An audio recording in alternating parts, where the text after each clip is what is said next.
ભાવનગરના જાણીતા ફોટોગ્રાફર અજય જાડેજા, જેમને તેમની ટ્રાફિક ટ્રેનિંગ કામગીરી માટે પણ ઓળખવામાં આવે છે, તેઓ હંમેશા રોડ પર થતા અકસ્માતો માટે તત્પર રહે છે. તેમને સરકાર દ્વારા આ યોગદાન બદલ અનેક એવોર્ડથી સન્માનિત કરવામાં આવ્યા છે.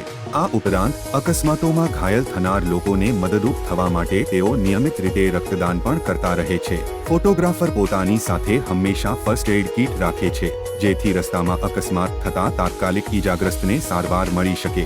એક દિવસ તેઓએ વિચાર કર્યો કે મારી જેમ જો બીજા લોકો પાસે પણ આવી કીટ હશે તો ઘણા લોકોને તાત્કાલિક સારવાર મળી શકે. આ વિચારથી પ્રેરાઈને તેમણે અભિયાન શરૂ કર્યું. ભાવનગરના પૂર્વ મેયર શ્રી મેહુલભાઈ વડોદરિયા અને ભાવનગરના પોલીસ અધ્યક્ષ શ્રી ડો. હર્ષદ પટેલ સાહેબની ઉપસ્થિતિમાં આ કીટનું વિતરણ કરવામાં આવ્યું. અજય જાડેજા દ્વારા ભાવનગર જિલ્લાના 1000 લોકોને આ કીટ આપવામાં આવશે.